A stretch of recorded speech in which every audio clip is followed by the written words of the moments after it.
Hey y'all, welcome back to Gumbo Living. I decided to do a better version of that stock recipe because the audio was really bad on that one. I didn't realize I needed to give myself a different audio setup there. But this way I'll make sure I don't leave anything out and get a precise timing. And it's always better when you give it a second try. So let's get started. First we'll have us a nice stock pot here, and we'll get this started. Now, if you've had gumbo before and you're wondering why your gumbo doesn't taste like the gumbo you had in Louisiana, it's probably be because the stock didn't start out the same thing. They used some old Swanson stock or some old stock out of a bag or bottle or cube or some sort. And that stuff's okay for a little bit of flavoring. We're going to actually use some flavoring, and the only one I will ever recommend is this Better Than Bouillon. It's made very well, has a great flavor, but it does have a lot of salt, so that's why in this whole thing I might put a tablespoon at best, and that's like 16 cups there. So what we'll start with first, we'll put our turn our stock pot on high. And if you don't have two stock pots, get yourself a second one over there at A Smart. Get yourself a nice big one so you can do some parties and stuff like that. But having two stock pots just makes your life a lot easier, and especially I know you've noticed during the holidays you always seem to need another big pot. So that might be something you want to think about getting, some one of the kitchen essentials, two big pots. All right, so we're going to start with some chicken. You've heard a lot about the Holy Trinity in Louisiana, about the, garlic and onion and bell pepper, depending on who you ask. Some people will say that's not bell pepper, it's garlic, onion, and celery. But either way, that's one of the Trinities. But the Gumbo Trinity is the marriage of three different kinds of stock.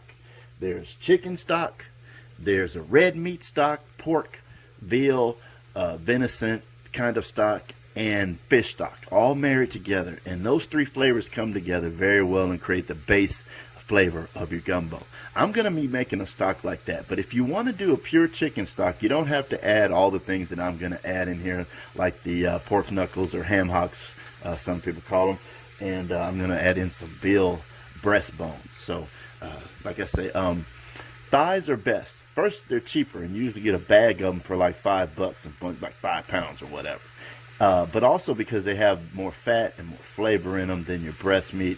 If you like breast meat, you want to keep that to the side, cook it separate, dice it up, cube it, and throw that in at the end, because most of this meat is going to be wasted as far as being able to put it in the soup to eat. It's going to be in the stock as liquid. So that's going right there.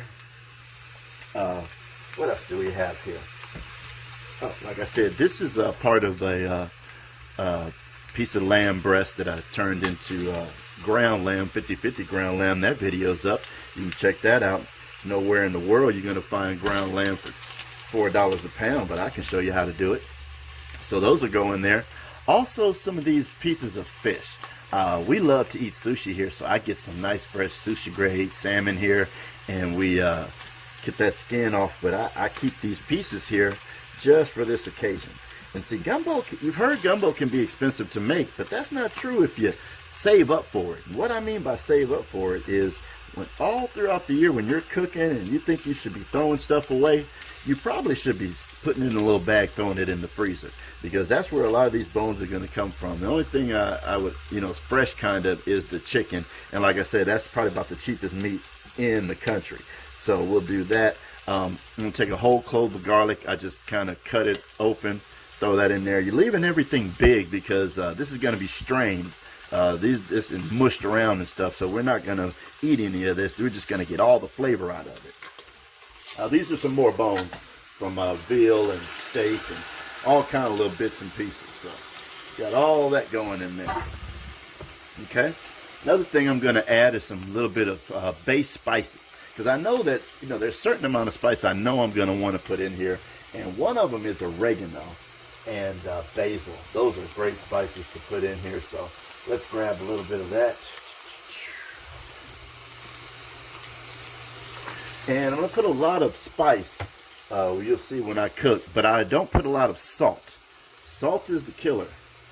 It's not that we don't use it. It's just that we use it sparingly, and just enough. And when you reduce your salt, you'll find that you don't need as much salt, and you'll be much happier, and so will your heart.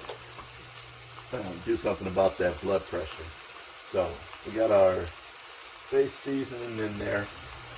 I'm going to also throw in a little bit of thyme, just a pinch of thyme. Thyme is a flavor that you have to be careful with. It can take over. So when I say a pinch, I mean a literal pinch. I'm going to grind that up in my fingers just to open up the flavor. Throw that in there. Maybe 2 pinches. But yeah, like I said, be careful with the thyme. What else can go in there? A little sage can go in there. If you are going to make gumbo like I am, you can go ahead and throw a little gumbo filet in there. But like I said, if you're not making gumbo, you don't have to put the gumbo filet, because that will make it into gumbo and not chicken stock. So we'll start with that, and we'll cover it with water. Now you notice I didn't put any onion in there, because onion can do strange things in the stock at the early stage. So let's keep the onion out until later when we're actually building soup. So we'll make the stock without onion. When we build soup, we'll put onion in the bottom and start it up and let it caramelize, and then we'll put all kind of doodads in there, and then we'll add stock, and then that onion flavor will be perfect. But like I say, be careful of putting it in the beginning. All right, looks like we need a little bit more water, because you want to make sure you cover everything, but you want to leave an inch so you don't overboil.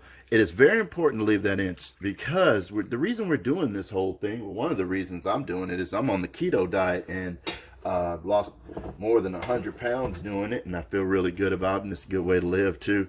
But also it can be delicious. But in that, we want to save every bit of fat that's in here and make sure it stays in here.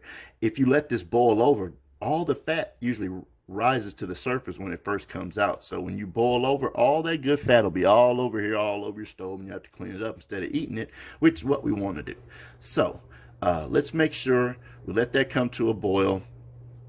Stock is something you do when you're cleaning up the house, you're doing laundry, whatever. You start it, and it's just something you have to just kind of keep a half an eye on. It's not something that you have to watch. So do it slowly. You don't have to put a top on it, because that's the fastest way to get it to a boil, but it's also the fastest way to forget about it and let it start over boiling.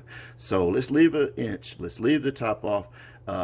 The temperature's still on high, and I'm going to leave it on there till it gets to start to looking hot, and then I'm going to turn it down. And I'll pause the video now, and I'll come back probably in about an hour and show you what we look like. Oh, I did forget one thing. I'm going to throw a half of a lemon or lime in there. I always put a little bit of citrus in there. That flavor is important. With umami, you're always going to have some bitter. You're going to have some citrus, some acid. You're going to have some salt, and you're going to have some sweet. So make sure we remember to put that lime in there. And next time you come back, it'll be a little lime sitting right there. So y'all go put that laundry into the dryer like I'm going to do. And I'll see you in a bit. All right, y'all. It's about an hour in, and you'll see what it looks like now. We're already getting some good color in that stock. You'll see I added my lemon like I told you I was going to do. And at this point, what we're going to do is that chicken is probably soft enough to mush up. And I'm not saving any of that meat for eating. This meat is all going to be in the stock, all the goodness. It'll just taste like water once it's finished. All the flavor will be out of it. So I'm going to mush it up to make some room for some other stuff. So let me get tongs. And you can just get in there and just squeeze your tongs around. Let that meat get out the way. Get everything all broken up. Gotta get all the goodness out of those bones and all that good collagen and cartilage and all that good stuff. Okay. Now, remember, there's no seasoning in here except for oregano and basil and stuff, thyme and such like that. No salt yet. So, this good look and good flavor comes right out the meat. It's not as hard to make stock as people make out that it is. Actually very easy. You just have to keep an eye on it, go about your day.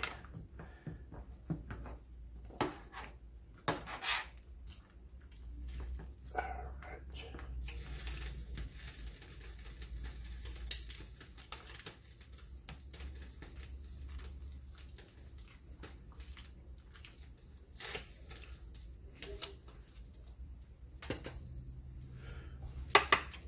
Okay.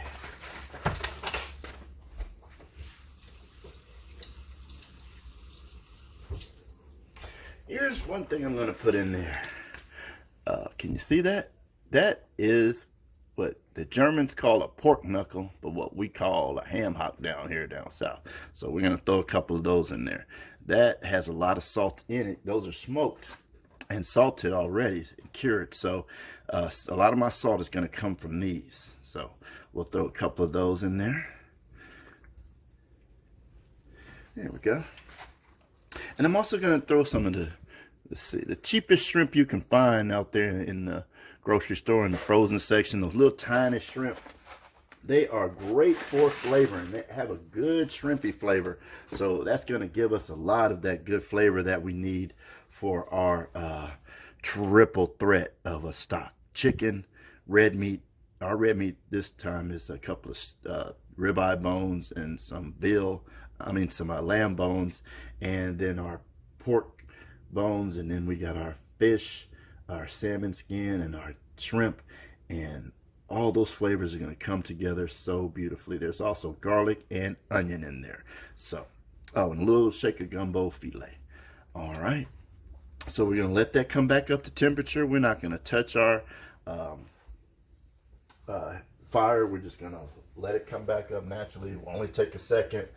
I'll pause the video here. I'll come back in about an hour and we'll see what it looks like then. All right. All right, y'all, welcome back on in. We're almost 2 hours in, about an hour and a half-ish, or hour 30 to 40 minutes. And past the steam, you can see what we're looking like here.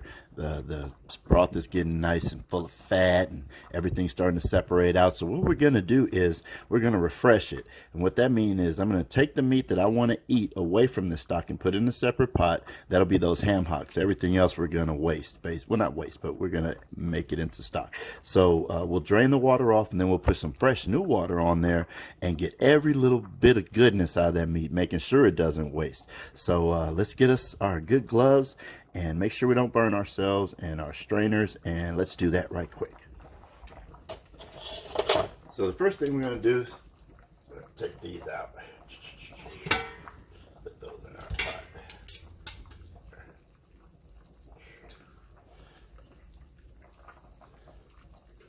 Looks like a giant foot. I don't really like that meat. My sister does, but I love the flavor of it. So I use it for all flavorings. Get in there. All right. Ready. All right. These are my gloves. They're rated for grilling. They're fireproof, 450-degree rated. So, but they are not waterproof.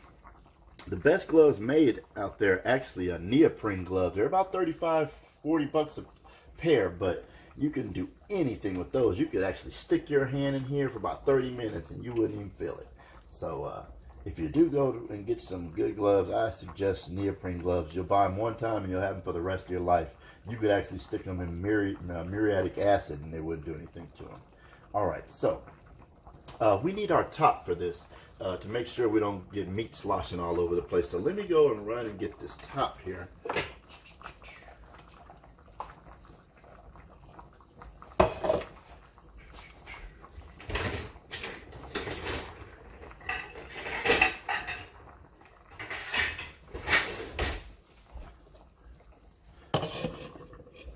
Wrong top.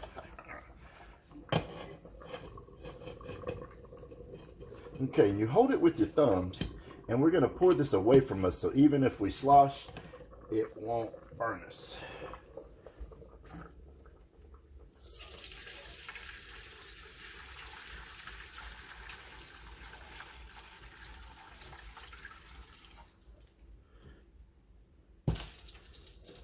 You don't have to worry about getting every little bit of water out there because we're just trying to get all the flavor out. All right. So we'll put whatever bit was in there, we'll put that right back in there. Put this on the side and add our water.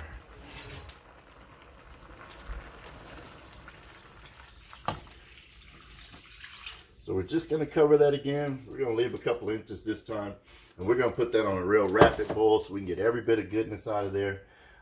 We're going to put actually a little bit of water in here too. Turn this on so we can get this one boiling down and make sure that meat gets nice and tender.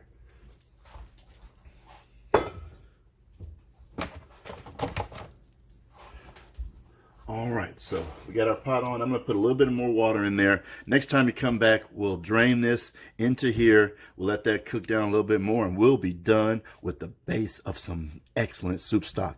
After we get our stock made, I'll show you how to cool that off rapidly to make sure you don't kill anybody with food poisoning, because a lot of you guys leave food around and you get these mild cases of food poisoning. You don't even realize you have it, but that's when you have the loose stool and, you know, you get sinus infections and your head just feels stuffy, but you really don't have a cold. That's actually food poisoning, and you're doing it to yourself. You're getting it at restaurants. You're getting it all kind of places, eating at work from friends that cook some crazy crap at home.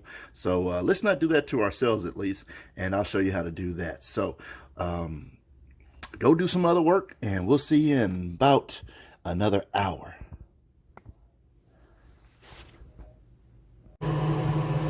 All right, guys, I know it's a little bit loud, but man, I need to clean this up because I got all this steam going. But I just wanted to show you what your kitchen should be looking like when you got stock like this going. This is the new water that I put on there, and I've got it back up to a rolling boil. And when I say rolling, that's what I mean by rolling. Those little things are rolling and bubbling. You got to have both of these rolling and bubbling to get all the goodness out. And in total, we're probably going to roll and boil this a total of 3 to 4 hours. I usually around 3+ hours, at least 3 hours, but getting close to 4. So let's make sure we're getting a rolling boil and get all that goodness out. See you in a few minutes. All right, welcome back, y'all. I have to apologize. I'm sorry, I forgot to show you how to dump this out, but I'm sure you can figure that out. Grab the handles and dump it out.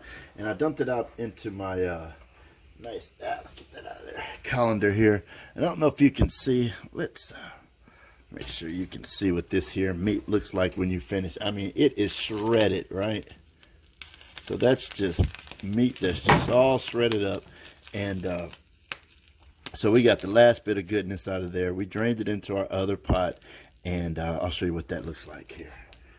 But like I said, don't let anything go to waste. This is actually good for composting, and or if you've got any flower beds or anything like that. Good stuff in there. So like I said, nothing goes to waste unless you waste it. All right.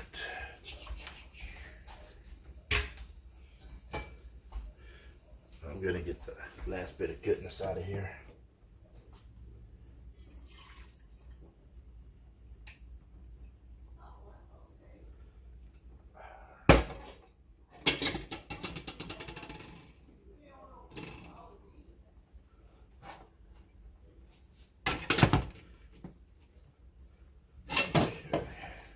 Missed a little bit there, but that's all right. We'll survive. Okay, let's get in there good.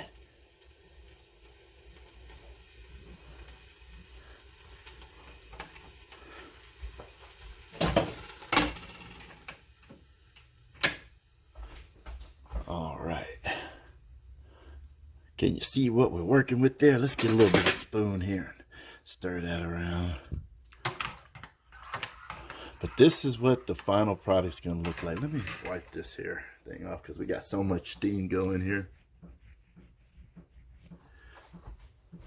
All right.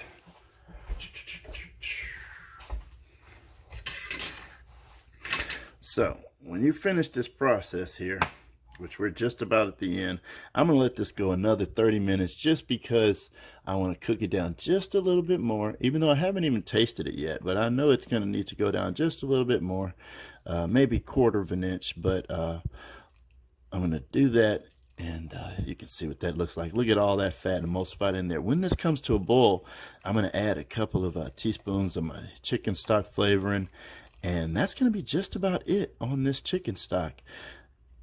All right, so like I said, we're about 3 hours in now. We're going to be at 3.5 hours, maybe 3 hours and 45 minutes in at the total end. But it might not even take 30 minutes to boil this down just to another 1/4 inch or 1/2 inch there. All right, see you in a few. We'll finish this up. All right, y'all, welcome back. Let's get us a pot so we can start our little bit of soup.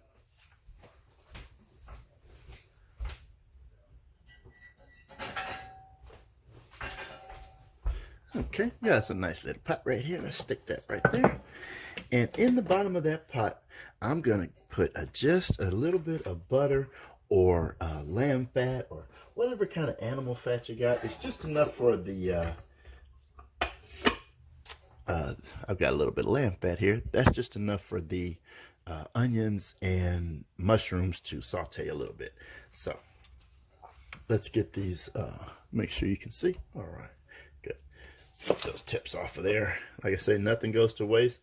In our next thing of soup, we can put that in there, or we can do all kinds of sorts of things in there. We can always use it for mulch. So let's get us a couple of these out. I don't need that much for this little pot of soup. So let's get a couple of these. When you cut up green onions, you know, everybody knows how to cut the tip of them up. Usually people mess up on this part. Let's go ahead and do a couple of scores this way. We'll do that a couple times on the big one. Okay, and we'll tighten these up. Remember, we'll keep our fingers bent back. We'll never lift our knife above our guide knuckle, which is the middle knuckle right there. As long as we do that, guess what? Can't cut ourselves. So you ready? Let's go. And remember, we're not chopping down, we're chopping through, slicing. We're not chopping. Chopping is something different. Okay. So got us a nice little bit of onion there. Now, let's chop the other end. So, if you've ever chopped green onions, you know that you better have a sharp knife when you do that. So let's sharpen our knife. Right quick, make sure that we get some nice good. And anytime you sharpen your knife, make sure you clean it before you cut anything. There's going to be some metal on it. All right. So now let's chop that up. See, when we chop, we're going down like, and that's how we get that good action.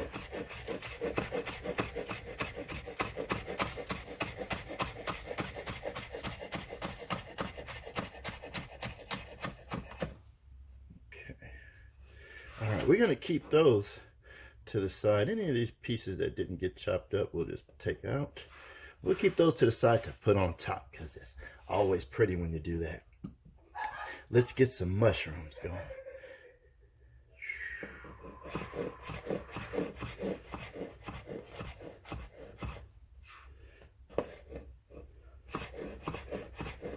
Now you'll notice mushrooms are going to be weird because you can't hold them the normal way. So you have to kind of be a little smart when you're cutting those up, and make sure that you keep your fingers out of the way. This is how I do it because, like I said, they're going to want to move around on you. Some people hold them like this, but either way, you're still doing the same thing. You're using your fingers like this. This will be the guide knuckle instead of this one, and you'll come right through it. And that last little piece, you know, that's never going to be perfect. You'll get enough of them that look like that it's okay if a few of them end up with a little bit like that, right? So that way it'll be all pretty in your soup.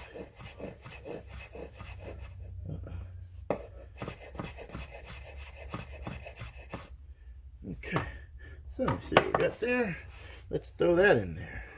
Okay, so let's talk about soup vegetables. There are tough ones and there are soft ones. So onions, bell pepper, garlic, mushrooms. These here snow peas that I got in this nice little bag here. You want to start those first because they're going to want to saute and soften up, and they're going to soften up much slower than something like a soft green onion or a tomato or what else? Your greens that you're going to put in there. Your greens, you're not even going to put them in there.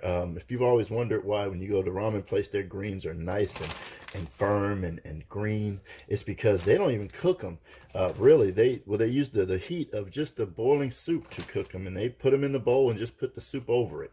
They never go in the pot and boil. So that's why they have that nice fresh flavor, and that's what we're going to do here. So I'm going to put these snow peas in here. And don't forget, I'm cleaning these snow peas. A lot of people forget to do that. You take this in, and there's a little peel right there. We'll peel that off, but then you have to come the other way. Get that little nib in there. If you do that, be good.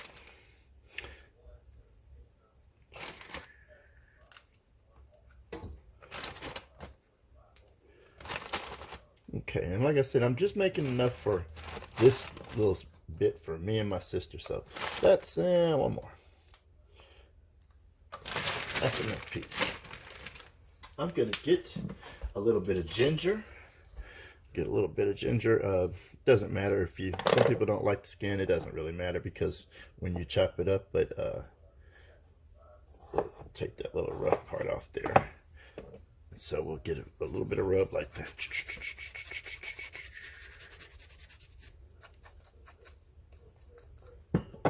All right, you see, I just took a little piece of that off of there. You don't need a lot.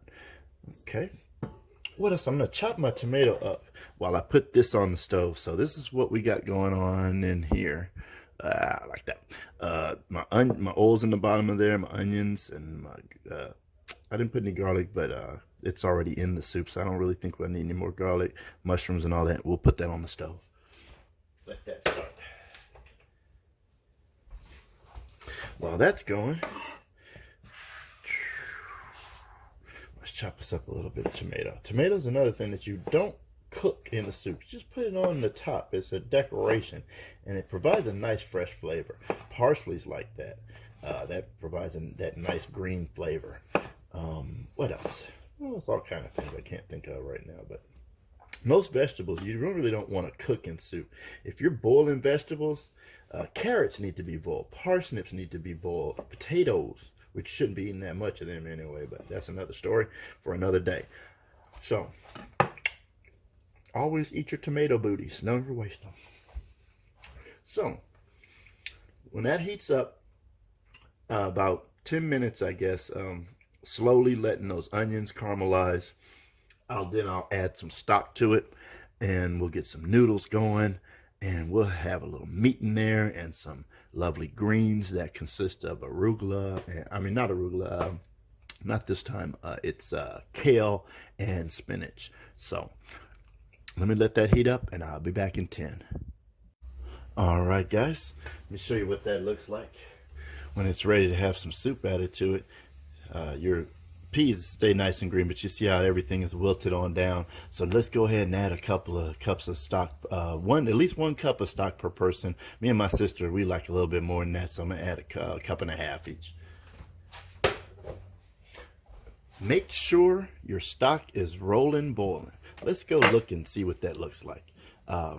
It's very important that the stock be rolling when you add it to your soup, and the reason that is so that the oil, because you know oil and water doesn't mix. You've heard that all your life.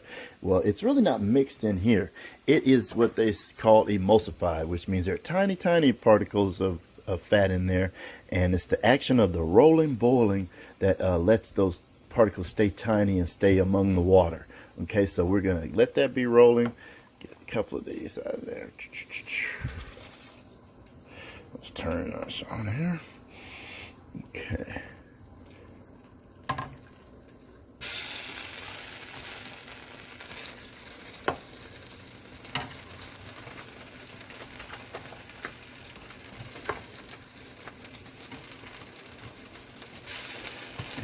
There. And I wasted some because I'm trying to fool with you guys. But it's not that bad. One great thing about the new stoves, no fire there, so I don't have to worry about burning anything. Okay, so we've got our ginger, we've got our peas and our mushrooms and all that good looking stuff in there. So now all we need is some noodles and some green leafy greens and a little bit of meat, and we've got ourselves some soup. I'll show you how we put our bowls of soup together in a second when we're ready for dinner. All right, see you in a bit. All right, guys, we're about to put this whole thing together. All right, this is what you're liable to see how they would prepare your soup if you were going to like a ramen place, right? Because I'm gonna have me a little bit of these noodles, and let's check on those. All right, let's give those another second. So one thing you're doing is you're not going to overcook your greens. Just the heat of the hot soup is going to cook these. So that's the first thing. The second thing is we're going to just soften our noodles. You know, most noodles are going to be dried unless you're lucky enough to have some fresh noodles. But if you had fresh noodles, you wouldn't cook them at all. You just put them right there on top of the greens there, just like I'm going to put these noodles. But, you know, I just soften them up in the water, but they are not fully cooked. They just were soft enough to break up. So, put those right there. And the reason I'm doing that is so that there'll be some room left for them to absorb some of the chicken stock flavor instead of just water flavor. That's why the noodles taste better when you go to a ramen place than they do when you make them at home, because most of the time you've let them soak up too much water and not enough flavor. So remember, as soon as they can break apart, you can move them with a fork, stop them, rinse them. With cold water will stop them from cooking immediately if you're going to be doing something a little bit later. But me, I'm going to let that heat cook my greens. And I'm going to get me some hot soup over here. And now my soup has, remember, it has the mushrooms and the snow peas, all that good stuff right there. So we're going to put that on there.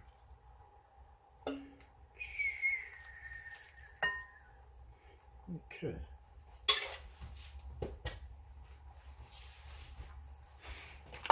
All right. Before I do anything else, I'm gonna toss so that everybody can get a little goodness in their lives. Oh, you see how those greens are staying pretty, but they're also wilting. They're gonna be perfect texture.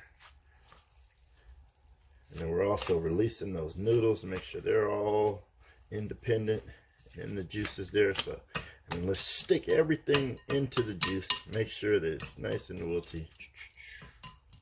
All right, and then they take your meat and they would put it around there like that.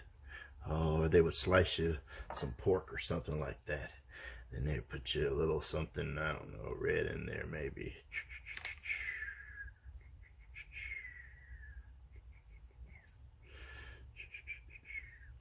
I'm gonna put a little bit of fresh green onions in there.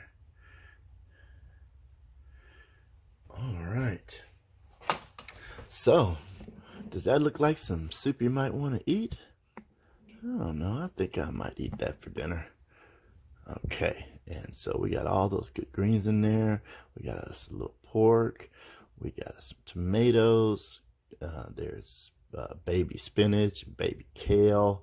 All the good things for us. There's garlic in there. Oh my goodness, we're gonna just enjoy this so much.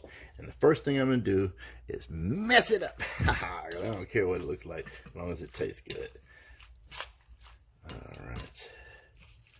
All right, so y'all have a good dinner. I know I'm about to. Thanks for stopping by. We'll see you next time on Gumbo Lemon.